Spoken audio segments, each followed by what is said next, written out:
Okay. So let's discuss situation number 4.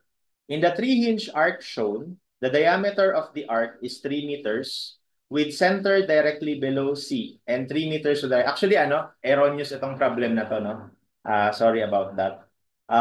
So, actually, dapat, hindi ito diameter, radius lang. Okay? Kasi imposibleng kapag ginawa itong diameter, so, yung sinasabi niya na yung center ay nasa baba ng C, pero so nasa 3 meters to the right of A, pero bali kung diameter mo ay 3, edi ang radius mo 1.5 lang, di ba? So, yung 3 meters to the right, ang layo nun, nandito yun. Kaya imposible. Kaya eto, radius lang talaga yan. Tapos I'm not sure kung tama yung mga values dito. So, let's just solve anyway. Um, Okay, so yung radius ay 3, tapos yung center niya daw ay nasa below ng C, 3 meters to the right of A. So ibig sabihin ito, nandito yung circumference natin. So bali, nandito yung center natin.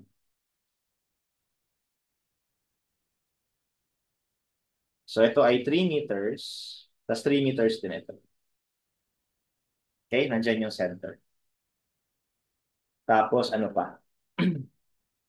Point B is 0.8 meters above of A. So ibig sabihin ito nakaangat.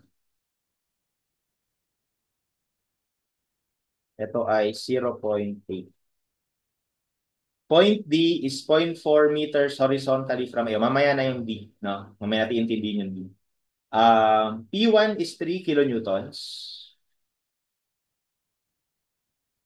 1 meter to the right of A. So, 1 meter to the right. O di ibig sabihin, ito ay 1 meter. So, kung 1 meter yan, itong kabila would give me 2 meters, no? Kasi 3 yung total eh. Okay? Tapos, yung P2, 5.2. 0.6 above of B. So, ito ay 0.6.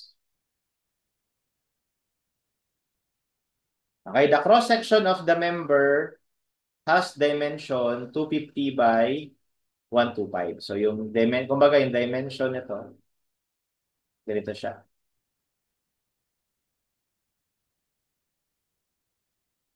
Yung cross-section niya, no? But anyway, mamaya na yun. So, tinatanong ano yung reaction sa A, ano yung reaction sa B. So, bali ganito. Siyempre, dahil ito ay 3-inch arc, kapag dinrawing natin free body diagram ulit ng entire structure, meron tayo ditong Y component ng reaction tsaka X component. Ganon din dito. Okay? Tapos, dito di ba merong internal hinge, no? So, kung ang dinadrawing mo na free body diagram is a whole structure, so hindi pa lilitaw yung reaction dyan. Kasi kapag sinabi mong buo, parang inisip mo buo lang to eh. Isang buo lang siya. So, ibig sabihin, lilitaw lang yung reaction dyan sa C kapag dinetouch mo na yung dalawang part. Okay? So, yan, no? So, let's create an equation. So, first of all, be careful na etong distance na to, hindi 3 ha. Kasi nakaangat siya eh. So, ibig sabihin, ang 3 dyan, yung radius. Bali, ito yung 3. Ito yung 3 meters. So, itong distance na to, isosolve mo pa by Pythagorean theorem. Kasi kung titingnan mo to, triangle yan eh. Ito yung 3 meters. Ito ay 0.8. So, ito, square root ng 3 squared minus 0.8 squared.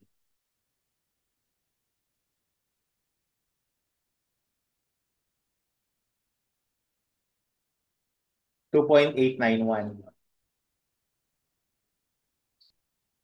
Okay? So, yun yung distance na yun ha. 2.891. Okay.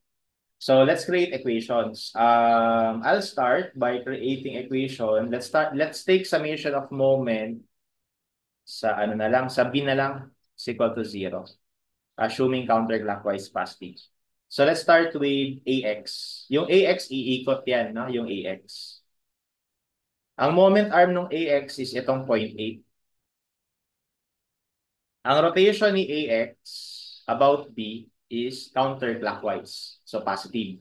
Tapos yung AY, Ang moment arm ni AY galing sa B ay 3 meters plus yung 2.891.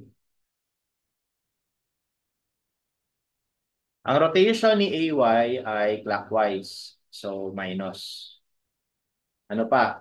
Yung P1. So, we have here 3. Ang moment arm nung P1 ay, tinan nyo maigi, no? Galing sa B tayo. No? Ang moment arm nun ay 2 meters plus itong 2.891.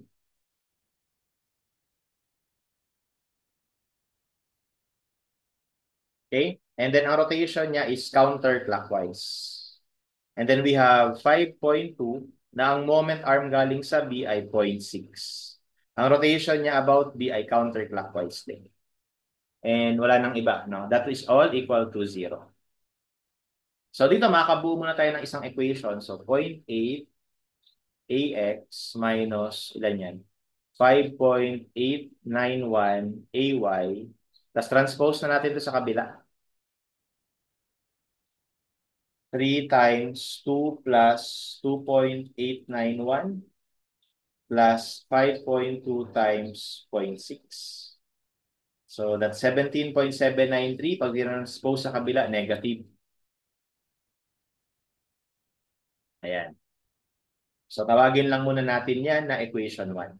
Tapos produce tayo ng isa pang equation. Yung isang equation na yun, pwede kang pag ganito kasi ano, yeah. Pag nag-summation tayo ng forces, meron let's say sa y, so meron ka equation consists of ay and by. So second equation yun, no, pangalawa yun. Pag nag-summation ka naman ng forces x, meron ka namang equation consisting of ax and bx. So that is your third equation. Pero kulang yun eh. Kasi tatlo lang yung equation mo, ang unknowns mo apat. 1, 2, 3, 4. So, wala ka talagang choice dito. Kailangan mo talaga mag-cut dito sa C. No?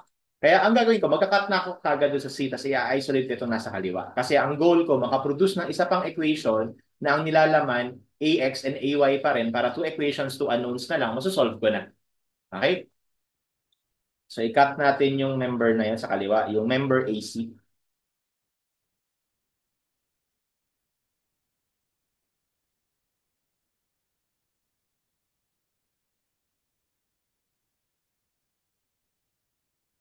So, meron ditong force na 3 kilonewton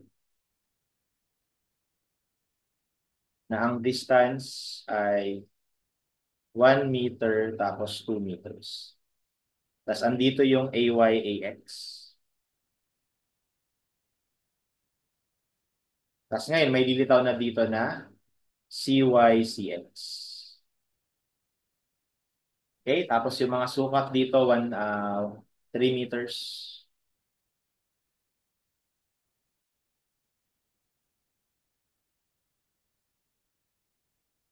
Okay? So, ang gagawin ko, for this free body diagram, I will take again summation of moment about C naman. Sorry. Okay? So, ano yung mga ikot? We have 3. Moment arm is 2. Ang rotation natin about C dyan ay counterclockwise, kaya positive. And then we have AX. Ang moment arm ni AX ay 3 galing sa C. Ang rotation niya ay clockwise. Tapos, ay hindi, counterclockwise pala. Si AY naman, ang moment arm niya ay 3 pa din pero ang rotation niya ay clockwise. So, ito yung AX. Ito yung AY. Okay, and that's it. All equal to 0. So dito makakaproduce tayo ng another equation. Actually, divisible sila by 3. Kaya pag divide mo ng 3, mangyayari AX minus AY na lang. Tapos pag din-transpose sa kabila, magiging negative 2. Okay? So that is our second equation. And gamit lang yung dalawang equation na yan, masosolve na natin yung AX and AY.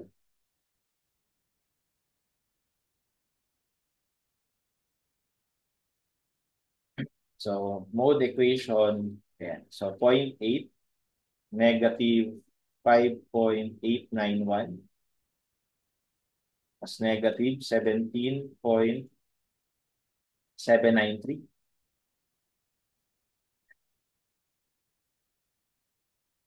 And then we have 1, negative 1, tapos negative. So, lalabas na AX 1.181. Tapos, yung lumabas na AY is 3.181.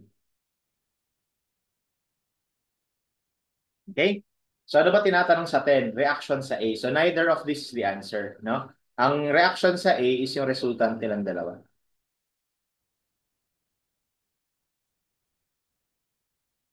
Square root of AX squared plus AY squared.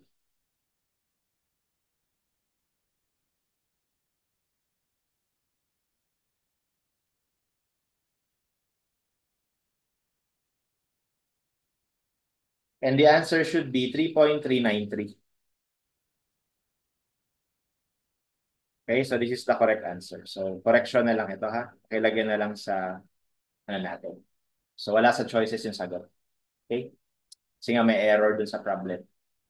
Next, number 11, calculate the reaction at B. So, para naman makompute natin yung reaction sa B, pwede na lang tayo mag-summation of forces. No?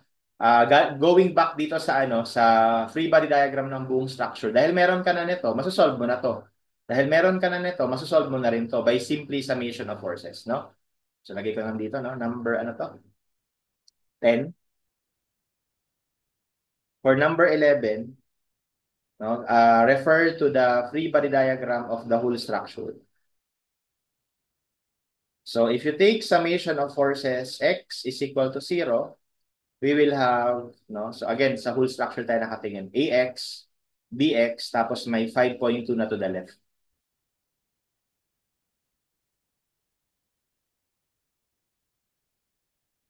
So therefore, from here, we should be able to solve for BX. That is 1.181 minus 5.2. Tapos pag dinranspose sa kabila, magiging positive. No? So actually, ano pa rin? Negative pa din kasi yung BX pala natin negative. So, negative 4.09. So, ibig sabihin lang yan, mali lang yung direction ko ng BX. Okay? Tapos, para naman sa BY, summation naman ng forces Y. Um, Again, sa whole structure nakatingin. So, merong AY na pataas, BY na pataas, tapos pababa yung 3.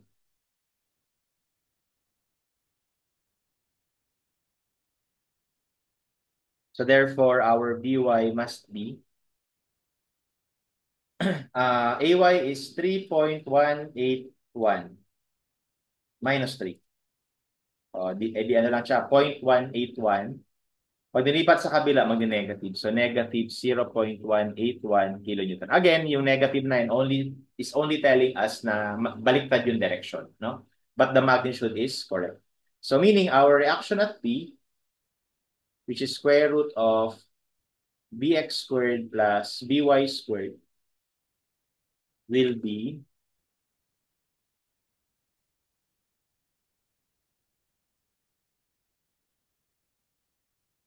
4.023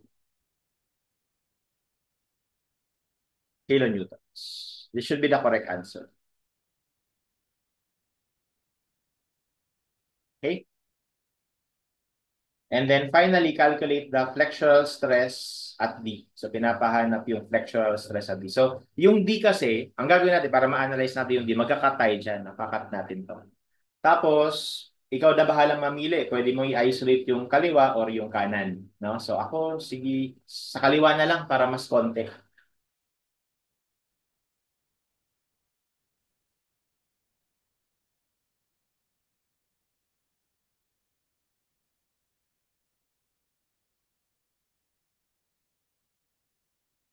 So, nandito yung AY, nandito yung AX. Ito yung point D, no? So, yung point D na yan, may nararamdaman yan na normal force, may nararamdaman din yan na shear force, at saka moment. Okay, so of course, ang goal natin dito is yung moment, no? Um, well, of course, para ma-solve natin yung moment, obviously, mag-moment lang tayo sa point D, di ba? Tapos sinabi sa problem kanina na yung distance, ano ba yung sinabi sa problem? So, point D is 0.4 meters horizontally from A.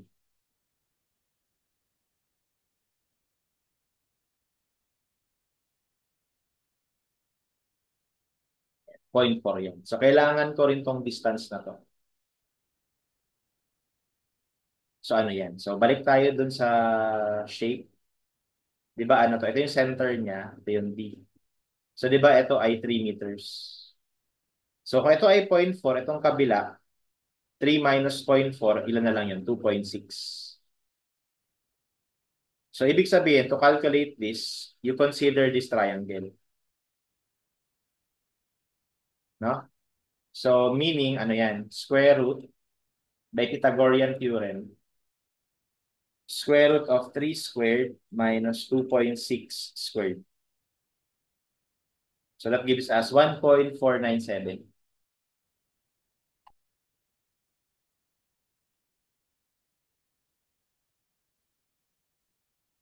Okay, so ayan na.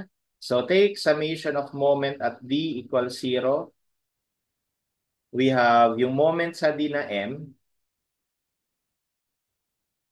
na inassume ko na lang na counterclockwise. And then yung AX, ang moment arm ng AX is yung 1.497. Ang rotation ng AX ay counterclockwise din. Tapos yung AY, ang moment arm natin galing sa D ay 0.4. Ang rotation naman nun ay clockwise kaya minus.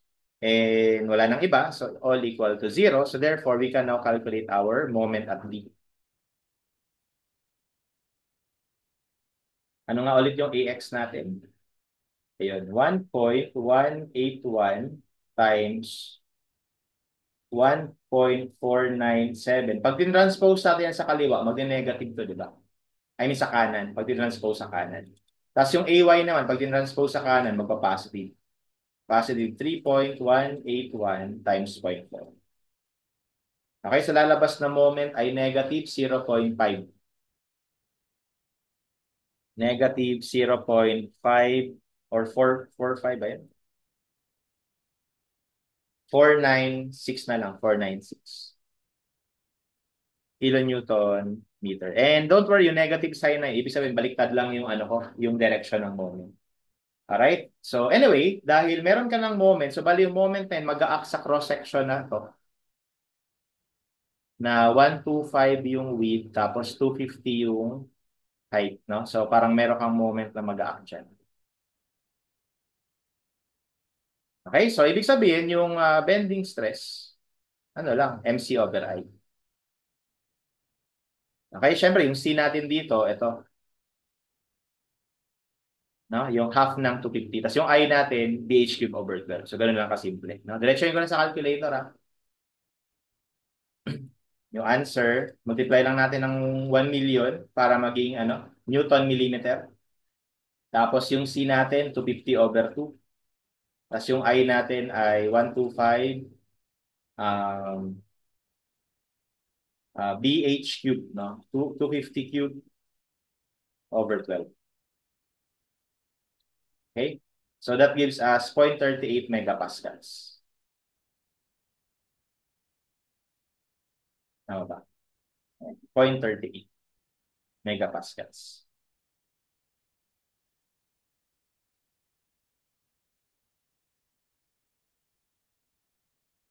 Okay? So that's our answer. Dapat, no? That should be the correct answer.